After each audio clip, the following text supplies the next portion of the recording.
పవన్ కళ్యాణ్ గారిని ఒక హోటల్లో పెట్టి బంధించారు కదా మీరు. మరి ఇంత జరిగింది అప్పుడు, కానీ మాట్లాడకుండా ఉన్నారా? మరి మాకేదో జరుగుద్ది, మేము మాట్లాడితే వాళ్ళ మీద మా మీద కేసులు పెడతారు ఇలా అనుకున్నారనుకో, వాడు రాజకీయ నాయకుడికి అన్ఫిట్ కదా, ఆ పార్టీ రాజకీయాలకు అన్ఫిట్ కదా. సో అది ఇప్పుడు ఆ రాజకీయ పార్టీ అన్ఫిట్ అని జనం ఆల్రెడీ డిసైడ్ అయ్యారు. రాబోయే రోజుల్లో ప్రతిపక్ష వాళ్ళకి కూడా ఈ పార్టీ అర్హత లేదని డిసైడ్ చేస్తారు. సార్ అంటే ఇవన్నీ కాదు అసలు, అంటే ఈ డిప్యూటీ సీఎం ఆ పదవి లోకేష్ గారికి ఇవ్వాలన్న గొడవ, అసలు రాజేష్ మహాసేన గారికి తెలుగుదేశం పార్టీలో సభ్యత్వం ఉంది, ఎమ్మెల్యేగా టికెట్ ఇచ్చి మళ్ళీ వెనక్కి తీసుకున్నా గానీ ఆ పార్టీకి సంబంధించిన సభ్యత్వం అయితే అనుకుంది. జనసేనకి లేదు, అందుకనే అతను ఈ విధంగా మాట్లాడాడు అనే ఒక, జనసేనకి ఏం లేదు, జనసేన పార్టీలో అతనికి సభ్యత్వం లేదు అని ఎందుకుంటుంది అతనికి? జనసేన ఇవ్వలేదా లేకపోతే ఏంటి? జనసేన పార్టీ అలాంటి వాళ్ళని చేర్చుకోదు. ఫస్ట్ ఆఫ్ ఆల్ మీరు రాజేష్ మహాసేన చరిత్రను మీరు ఒకసారి చూడండి. అతని పర్సనల్ డీటెయిల్స్ లోకి వెళ్ళండి. నా యొక్క సిద్ధాంతాలకు కూటమిలో ఉన్న వాళ్ళే కదా సార్. అదే వినండి చెప్తున్నా. ఆయన పర్సనల్ థింగ్స్ లోకి వెళ్ళను. ఆయన మీద అనేక ఆరోపణలు ఉన్నాయి, నేను వెళ్ళను ఆయన పర్సనల్ థింగ్స్ లోకి. వ్యక్తిగత జీవితాన్ని నేను టచ్ చేయకూడదు అని నేను అనుకున్నాను. అది పద్ధతి కాదు. రాజకీయాలుగా మాట్లాడుకున్నాం. సో ఆయన ఫస్ట్ ఏం చేశాడు? తెలుగుదేశం పార్టీని బండబూతులు తిట్టాడు, జనసేన పార్టీని బండబూతులు తిట్టాడు, జగన్ పక్షాన చేరాడు, జగన్ అధికారంలోకి వచ్చాడు. అవును, అధికారంలోకి వచ్చిన తర్వాత నాకు అది కావాలి ఇది కావాలని గొంతెమ్మ కోరికలు కోరాడు. జగన్మోహన్ రెడ్డి నువ్వు చేసిన పనికి ఇదే చాలు అని చెప్పి ఇవ్వాల్సింది ఇచ్చాడు. ఇచ్చిన తర్వాత ఆయనకి నచ్చలేదు, సాటిస్ఫై అవ్వలేదు. అవ్వకపోతే ఇంక మళ్ళీ జగన్మోహన్ రెడ్డి మీదనే బాణం ఎక్కువ పెట్టాడు. తన మీద తన కాన్ఫిడెన్స్ ఎక్కువ. నేను చెప్పేస్తే నా దళిత సోదరులందరూ వినేస్తారు అనుకుంటాడు. దళిత సోదరులు వాళ్ళు కూడా తెలివైన వాళ్ళే కదా. ఇవాళ ఈ దేశంలో ఎస్పెషల్లీ మన రాష్ట్రాల్లో ఎంటర్‌ప్రెన్యూర్‌షిప్ లో దళితులు అగ్రభాగాన ఉన్నారు. ఓకే. సో కమ్మలు, రెడ్లు వీళ్ళు స్వతహాగా వాళ్ళకున్న ఆస్తిపాస్తులతో ఎంటర్‌ప్రెన్యూర్‌షిప్లు అయితే, ఇవాళ దళితులు అవకాశాలను అందిపుచ్చుకుని ఎంటర్‌ప్రెన్యూర్‌షిప్ లోకి దూకడానికి చాలా సిద్ధంగా ఉన్నారు. చాలా మంది చేస్తున్నారు కూడా. అలాగే దళితులు అన్ని రంగాల్లో ముందుకెళ్తున్నారు. ఐఏఎస్, ఐపీఎస్ ఈ రంగాల్లో ముందుకెళ్తున్నారు. ప్రతి విషయంలో దళితులు ముందంజ వేశారు. ఇవాళ బాగా అవేర్నెస్ పెరిగింది. మహాసేన రాజేష్ చెప్పేస్తే వినేసి అబ్బో మన మహాసేన రాజేష్ చెప్పారని అనుకునే పరిస్థితుల్లో దళితులు ఎవరు లేరు. ఇవాళ ఖచ్చితంగా చాలా తెలివిగా ఉన్నారు. తమకేం కావాలో తాము చాలా స్పష్టంగా నిర్దేశించుకోగలుగుతున్నారు. ఆ క్రమంలో తానేమంటాడంటే 17% మంది దళిత సోదరులు ఉన్నారు, వీళ్ళందరూ కూడా నా వెనకున్నారు అని భావిస్తాను. వీళ్ళందరూ నా వెనకున్నారు, నేనేం చెప్తే చేస్తాను అనుకుంటాడు. అందుకే మీరు కూటమి ప్రభుత్వం పోటీ చేస్తున్న క్రమంలో ఆయన ఏమన్నారు? నేను నా వెనక 15% ఓట్లు ఉన్నాయి, నేను చెప్తే 15% మంది వింటారు. పవన్ కళ్యాణ్కి ఆ స్థాయిలో కూడా ఓట్లు లేవు. లాస్ట్ టైం ఆయనకు వచ్చింది 6%. నేను చెప్తే 15% మంది ప్రభావితం అవుతారు. నేను కావాలో పవన్ కళ్యాణ్ కావాలో తేల్చుకున్న రీతిలో తెలుగుదేశానికి అల్టిమేటం జారీ చేశాడు ఆయన. సో అలాంటి వ్యక్తి తనను తాను చాలా గొప్పగా ఊహించుకుంటాడు. మనం టీవీ ముందు నిలబడి, కెమెరా ముందు నిలబడి 4 వీడియోలు చేసేస్తే, అన్నా నువ్వు వీడియోలు బాగా చేస్తున్నావంటే నువ్వు గొప్ప నాయకుడు అయిపోతావా? అవలేవు కదా.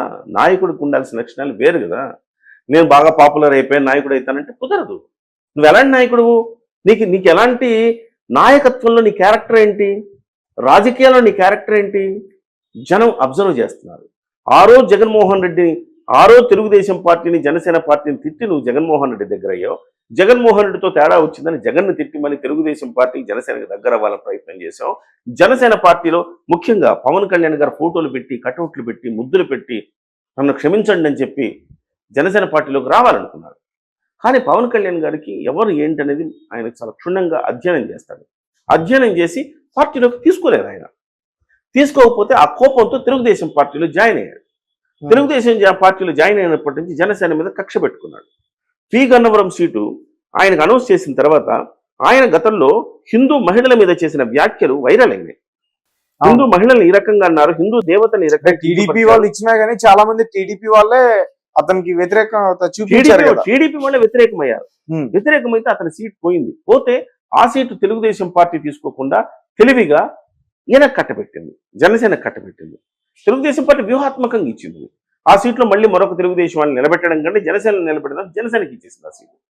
తన సీటుని జనసేన తీసుకుందని జనసేన మీద మరింత కోపం, దుగ్ధతో రగిలిపోతా ఉన్నాడు. రగిలిపోయి కూటమి ధర్మాన్ని విస్మరించి కూటమిలో ఈ పార్టీని ఓడించే బీజేపీని జనసేనను ఓడించండి అని పిలుపునిచ్చాడు. ఒక్క సీట్లో కూడా గెలిపించను చూస్తున్నానని చెప్పారు. ఏమీ చేయలేకపోయాడు. ఆయన ప్రభావం ఎంతో తేటతెల్లమైపోయింది. 21 స్థానాలు 21 స్థానాలు జనసేన పార్టీ గెలిచింది. ఒక్కచోట అట్లీస్ట్ పి గన్నవరంలో ఓడించగలిగాడా? ఒక్కచోట కూడా ఓడించలేకపోయాడు కదా సార్. అంటే ఒక టైంలో అతని మీద ఎవరో దాడి చేస్తే పవన్ కళ్యాణ్ గారు డైరెక్ట్ గా కాల్ చేసి మాట్లాడిన సందర్భం ఉంది కదా. పవన్ కళ్యాణ్ గారు అతని మీద దాడి చేస్తే పవన్ కళ్యాణ్ గారు ఆ రోజు పవన్ కళ్యాణ్ గారికి చాలా మద్దతుగా మాట్లాడుతున్న క్రమంలో పవన్ కళ్యాణ్ గారు ఎస్ ఒకళ్ళు మన కోసం మద్దతుగా మాట్లాడుతున్నారు, వాళ్ళ మీద దాడి జరిగిందని ఫోన్లో మాట్లాడాడు. ఫోన్లో మాట్లాడినంత మాత్రాన మీరు గొప్పవాళ్ళు అయిపోరు కదా. పవన్ కళ్యాణ్ గారు అన్ని క్యారెక్టర్ మొత్తం సెట్ చేసుకున్నాడు. ఆయన పార్టీలోకి తీసుకోవాలంటే సచ్యులుడై ఉండాలి, సమాజం పట్ల ప్రేమ ఉండాలి, ఈ సంఘం పట్ల మీకు నిబద్ధత ఉండాలి, అవసరమైతే మీరు త్యాగం చేసి సమాజానికి ఎంతో కొంత చేయగలిగిన నిబద్ధత కలిగిన వాళ్ళనే తీసుకుంటాడు. ఓకే. రాజేష్ కనపడలేదు ఆయనకి, తిరిగి తీసుకున్నారు. ఏం చేశాడు రాజేష్? ఇప్పుడు తెలుగుదేశం పార్టీలో ఉండి నెంబర్ 1 మిస్టేక్ జనసేన పార్టీని ఓడించమని పిలుపునివ్వటం. ఆ రోజే తెలుగుదేశం పార్టీ యాక్షన్ తీసుకోవాలి. కానీ తెలుగుదేశం పార్టీ యాక్షన్ తీసుకోకపోక గిఫ్ట్ తిరిగి ఇంకొక గిఫ్ట్ ఇచ్చి కూర్చోబెట్టింది ఇక్కడ వాళ్ళ మంగళగిరి కేంద్ర కార్యాలయంలో కూర్చోబెట్టి ప్రెస్ మీట్ పెట్టించింది. అంటే ఏంటి అర్థం? అంటే ఏంటి ఆ రోజు ప్రెస్ మీట్ లో రాజేష్ మహాసేన్ ఏం మాట్లాడాడు అంటే ఆ రోజు వేరే విషయం మీద మాట్లాడించింది. అంటే దీనికి సంబంధం లేదు, వేరే విషయం మీద. అంటే నేనేమంటానంటే మీరు కూటమికి నష్టం చేసిన వ్యక్తిని తీసుకొచ్చి మీరు పార్టీ ఆఫీసులో కూర్చోబెట్టి ప్రెస్ మీట్ పెట్టించడం కరెక్ట్ కాదు. నైతికంగా మీరు తప్పు చేస్తున్నారు తెలుగుదేశం పార్టీ వాళ్ళని చెప్పాను ఆ రోజు కూడా నేను. ఇవాళ ఇంకొక అడుగు ముందుకేసి ఏం చేశాడు? ఈ మొత్తం గందరగోళానికి కారణమయ్యాడు. మరి మీరు చర్యలు తీసుకోరా? తప్పు మీద తప్పు అతను చేస్తూ ఉంటే మాట్లాడిన దాని వల్ల ఎవరు ఎక్కువ ఎవరు తక్కువ ఏంటి ఎవరు అంతే కదా స్థానం ఎలాంటిది అనేది చర్చలకి తాత్కాలికంగా సమస్య తగ్గి ఉండొచ్చు, సమస్యను తీసుకెళ్లి కోల్డ్ స్టోరేజ్ లో పెట్టి ఉండొచ్చు తాత్కాలికంగా. కానీ ఎప్పటికైనా కానీ మనసుల్లో ఎక్కేసిందిగా. ఎప్పటికైనా తెలుగుదేశం పార్టీ మా నాయకుడికి థ్రెట్టే, మా నాయకుడిని డైల్యూట్ చేయడానికి ట్రై చేస్తుందని వాళ్ళు లేదు. జనసేన వాళ్ళు ఎప్పటికైనా మనకి అనవసరం, మనకు అవసరం లేదు, మనకు సొంతంగా మెజార్టీ ఉందని వీళ్ళకి ఈ మనసుల్లో ఈ భావాలు రావడానికి కారణమైపోయాడు కదా. మన తెలుగుదేశం పార్టీ చర్యలు ఏమైనా తీసుకుందా అంటే మరి ఇప్పుడు అతని సభ్యత్వాన్ని పూర్తిగా రద్దు చేశారా? రద్దు ఎక్కడ చేశారు? ఏమీ చేయలేదు కదా. మళ్ళీ క్షమించండి అని అడిగి ఎన్నిసార్లు ఎంతమందిని క్షమించమని అడుగుతాడు ఆయన? నేను తప్పైపోయింది క్షమించండి అని అడుగుతున్నాడు. ఎంత బూతు మాటలు మాట్లాడి జన సైనికుల్ని నోటితో ఉచ్చరించలేని మాటలు మాట్లాడాడు అతను. హిందూ మహిళల్ని నోటితో ఉచ్చరించలేని మాటలు మాట్లాడాడు. సో అలాంటి వ్యక్తి రాజకీయాల్లోకి వచ్చినప్పుడు నోటిని అదుపులో పెట్టుకోవాలి తేజ. మనం రాజకీయాల్లో ఉండాలి, ప్రజల్లో తిరగాలి, ప్రజలతో ఉండాలి మనం అనుకున్నప్పుడు నోటిని అదుపులో పెట్టుకోవాలి. అది తప్పినప్పుడు ఇలాంటి పరిణామాలు ఎదురవుతాయి. వచ్చిన సీటు పోతుంది. ఇవాళ ఇంకో రోజు ముందుకేసి ఈ గొడవకు కారణమయ్యాడు. తెలుగుదేశం పార్టీ చర్య తీసుకుని తన నిబద్ధతను నిరూపించుకోమని చెప్తున్నా నేను. కేసు మాకేం సంబంధం లేదు, ఆయనే మాట్లాడాడు. ఇలా మాట్లాడినందుకు, అంతకుముందు అలా మాట్లాడినందుకు, కూటమిలో జనసేన ఓడించమని చెప్పినందుకు, ఇప్పుడు ఇలా మాట్లాడినందుకు ఇతను పార్టీకి నష్టం చేస్తున్నాడు అన్న అంశాన్ని ఖచ్చితంగా తీసుకోవాలి. ఎందుకంటే అక్కడ లోకేష్ గారిని తక్కువ చేసి మాట్లాడినట్టుంది కదా ఆయన స్థాయిని. అంతే కదా. సో ఆయన ఏంటంటే ఆయన సీఎం స్థాయి అయింది. ఇప్పుడే అనధికారికంగా సీఎం వాళ్ళ నాన్నగారు అంటే ఇంకా ఆయన కూడా ఆ స్థాయిలోనే ఉన్నట్టు లెక్క. మీరు డిప్యూటీ సీఎం చేయమని మొత్తం గందరగోళం గెలికేసి మొత్తం ఒక ఇష్యూస్ క్రియేట్ చేసి ఒకళ్ళ మనసులో ఇంకొకళ్ళు విషబీజాలు నాటుకునేలా చేసినందుకు ముందు మిమ్మల్ని పార్టీ నుంచి సస్పెండ్ చేసి చర్య తీసుకుంటే ఇంకొకసారి అలాంటివి చేయకుండా ఉంటారు కదా. ఇంకొకటి ఇక్కడ తెలుగుదేశం పార్టీ మీరు తీసుకోకపోతే తెలుగుదేశం పార్టీ చేయించింది తోటి అనుకునే ప్రమాదం కూడా ఉంది కదా తేజ. అవును, అది డెఫినెట్ గా చర్య తీసుకోవాలి.